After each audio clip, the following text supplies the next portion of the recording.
اعوذ باللہ من الشیطان اللعین الرجیم بسم اللہ الرحمن الرحیم ان اللہ ملائکتہ یصلون علی النبی یا ایھا الذین آمنوا صلوا علیہ وسلموا تسلیما اللہم صل علی محمد وعلی محمد وعجل فرجہم واشرنا معہم وزدنا محبتا۔ محترم ناظرین، السلام علیکم ورحمۃ اللہ وبرکاتہ۔ آج سنڈے کے حوالے سے تربیت اولاد سے ہم گزر رہے ہیں، اس کا لیسن نمبر 176 ہے،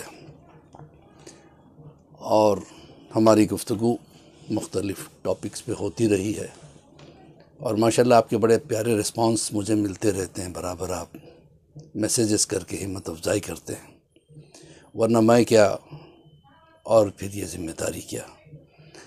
بس یہ ایک بے لوث عقیدت کے ساتھ یہ چیز کو میں لے کے چلا آج سے 3-3.5 سال پہلے، کہ ہمارے نوجوانوں تک کچھ پیغام پہنچ جائے جس میں آپ بھی میرے ساتھ شریک ہیں۔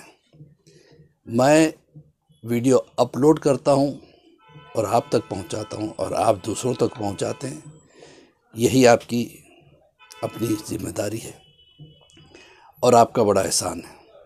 اور اگر کسی نے سبسکرائب نہ کیا ہے تو کر لیں، تاکہ چینل جو ہے نا پھیلے اور چاروں طرف دنیا کے گوشے گوشے میں ایک چھوٹا سا پروگرام پہنچتا رہے، یہی ہماری خواہش ہے۔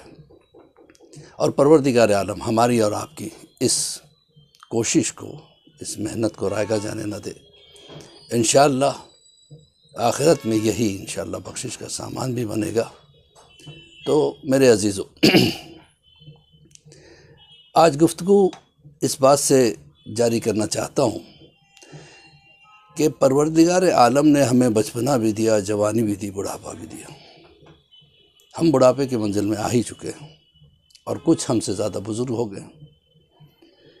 تو یہ کہنا ضروری ہے کہ بچپنا کیسے گزرتا ہے پتہ نہیں چلتا ہے، جوانی کیسے گزرتی ہے پتہ نہیں چلتا ہے۔ حسرتوں پہ جوانی گزر جاتی ہے، پھر بڑھاپا آتے آتے حسرتیں پوری ہوتے ہوتے بھی رہ جاتی ہیں۔ کہا نا کسی نے، ہزاروں خواہشیں ایسی کہ ہر خواہش پہ دم نکلے، بہت نکلے میرے ارمان لیکن پھر بھی کم نکلے۔ تو عزیزو، بڑھاپا جو ہے کسی کے لیے مصیبت بن جاتا ہے، اور کسی کے لیے ایک بہترین اپارچونٹی بن جاتی ہے۔ مصیبت ان پہ ہوتی ہے جن پہ بڑھاپا آ جاتا ہے۔ اب وہ طاقت، وہ ولولہ، وہ جوش کام کرنے کا کسی کے لیے وہ کم ہو جاتا ہے۔ اپارچونٹی نوجوانوں کے لیے، تاکہ بوڑھے افراد کی خدمت کر کے، بزرگوں کی خدمت کر کے جنت کو کمائیں۔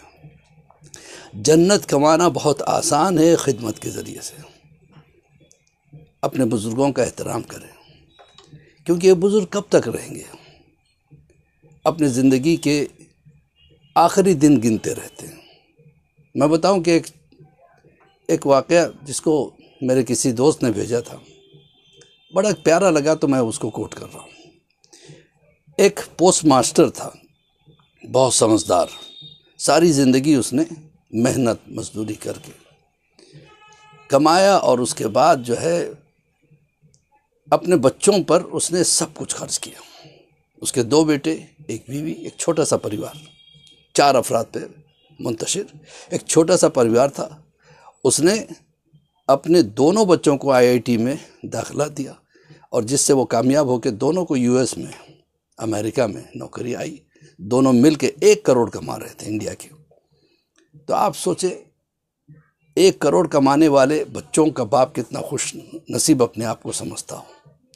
لہذا وہ فخر کرتا تھا اپنی زندگی پہ، میرے دونوں بچے ہونہار نکلے، دونوں بہترین سائنٹسٹ بنے، دونوں بہترین جو ہے بزنس مین بنے، یہ دونوں بہترین جو ہے پوزیشنز میں ہیں، اور آج دونوں مل کے 1 کروڑ کماتے ہیں۔ دھیرے دھیرے اس پوسٹ ماسٹر کا بڑھاپا آیا اور وہ ریٹائر ہو گیا۔ جب وہ ریٹائر ہوا تو اس نے اپنے بچوں سے کہا کہ اب ہم بوڑھے ہو چکے ہیں اور تم جوان ہو، اب ہمیں تمہاری خدمت کی ضرورت ہے، لہذا تم دونوں میں سے ایک بچہ ہمارے لیے قربانی دے اور ہمارے ساتھ آ کے انڈیا رہ جائے۔ دونوں بچوں نے سب نے مل کے مشورہ کیا اور طے یہ پایا کہ ہم نہیں آ پائیں گے. امریکہ یا لندن کینیڈا جانے والے کب آنا پسند کرتے ہیں؟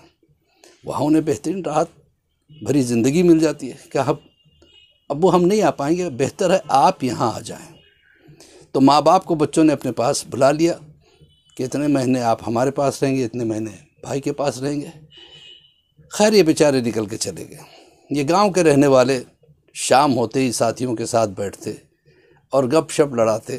پھر اس کے بعد کبھی اس کے گھر کبھی اس کے گھر چلے گئے تھوڑی دیر کے لیے، پھر آگے گھر. اس طرح سے ان کی زندگی بڑی خوشحال زندگی تھی.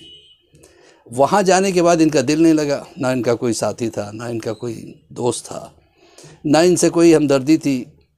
گھر پہ پڑے رہتے تھے. ویکینڈ میں بچے اگر کہیں لے گئے ورنہ گھر میں پڑے رہنا. تو ان کا دل نہیں لگا کہ بیٹا ہم واپس جاتے ہیں، ہمارا دل نہیں لگتا. بچوں نے بڑا اصرار کیا لیکن بہرحال یہ واپس آ گئے. ہندوستان جب واپس آ گئے، انڈیا جب واپس آ گئے، تو اب یہ ہوا کہ جو بیوی تھی بیچاری، اس کو خطرناک طور سے لقوے کا شکار ہو کے اس کی زبان بالکل بند ہو گئی اور ہاتھ پیر پڑ گئے. نتیجہ یہ ہوا کہ وہ پلنگ کی ہو گئی، بیڈ ریڈن ہو گئی. اب بستر پہ یہ شوہر نے پوری خدمت اس کی. اسے نہلاتا، اس کے کپڑے دھوتا، اس کے کپڑے بدلتا، اس کو اپنے ہاتھوں سے کھانا کھلاتا، دوائی وقت پہ دیتا، ہر طرح سے اس کا خیال رکھا. بیوی اللہ کا شکر ادا کرتی رہی کہ بڑا پیارا شوہر اس نے مجھے عطا کیا جو ہر چیز کا میرا خیال رکھتا ہے. ایک دن یہ ہوا کہ رات کو بیوی کو دوائی کھلانے کے بعد شوہر اپنے بستر پہ گیا اور وہیں اس کی موت ہو گئی.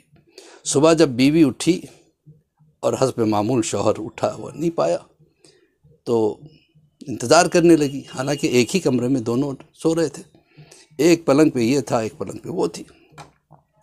اب یہ منتظر رہی، وہ نہیں آئے. بہت دیر ہو گئی تو بیوی کو اب ڈر لگنے لگا، شک ہوا کہ کہیں کچھ انہونی نہ ہو گئی ہو. اپنے آپ کو اس نے بستر سے گرایا، گھسٹتی ہو کسی طریقے سے شوہر کے بستر تک پہنچی.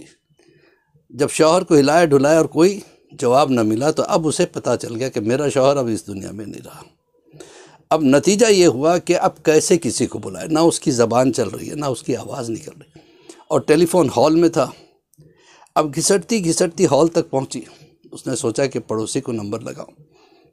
ٹیلی فون کو کھینچ کے نیچے گرایا، کسی طریقے سے اس نے نمبر ڈائل کیے، رنگ ہوا، ادھر سے اٹھایا گیا، ہلو کی آواز آئی، لیکن اب اس کی آواز نہ نکل رہی تھی. تو اس نے تھوڑا سا کسی چیز سے شور مچانا شروع کیا، مثلا کوئی چمچہ یا کوئی پلیٹ زمین پہ مارنی شروع کی. اب ادھر وہ سمجھ گیا کہ کچھ معاملہ خراب ہے.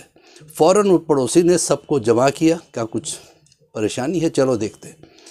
کہ فون آیا ہے، بات کرنے کی آواز نہیں، کچھ عجیب آوازیں آ رہی. نتیجہ یہ ہوا ان لوگوں نے آ کے دروازہ پیٹا. جب کوئی کھولنے والا بھی نہیں تھا تو اب دروازہ توڑ کے اندر پہنچے تو دیکھا کہ پلنگ پہ شوہر کی میت پڑی ہوئی ہے اور ٹیلی فون کے پاس بیوی کی مردہ میت پڑی ہوئی ہے. پتہ چلا کہ شوہر کا انتقال پہلے ہو گیا، بیوی کا بعد میں ہوا، اور پوری جو حالات تھے انہیں سمجھ میں آ گئے.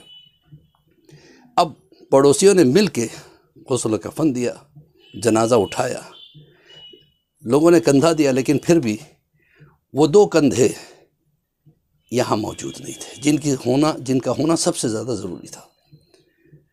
شاید وہ کندھے کروڑوں کی دولت کے تلے پہلے ہی دب گئے تھے جو ماں باپ کی اس آخری خدمت کے لیے نہیں آ سکے.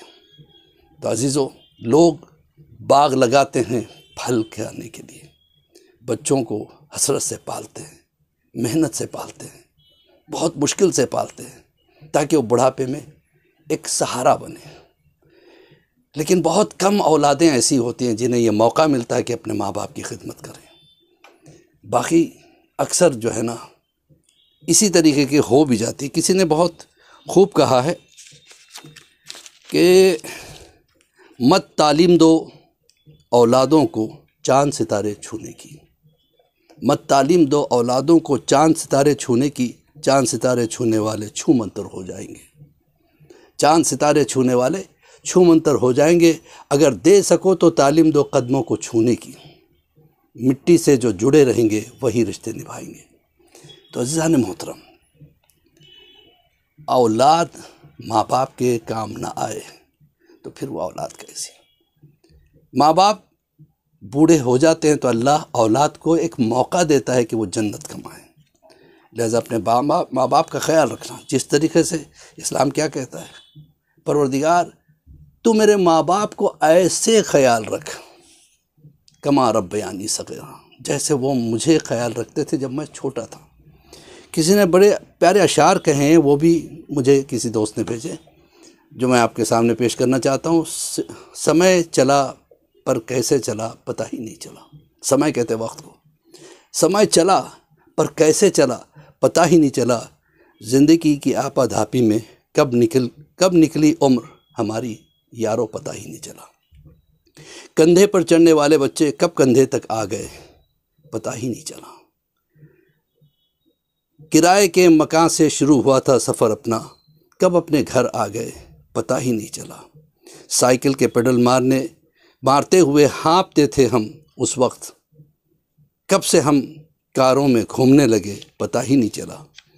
کبھی تھے ذمہ دار ہم ماں باپ کے، کب بچوں کے لیے ہم ذمہ دار ہو گئے پتہ ہی نہیں چلا۔ ایک دور تھا جب دن میں بے خوف سو جایا کرتے تھے، کب راتوں کی نیند اجڑ گئی پتہ ہی نہیں چلا۔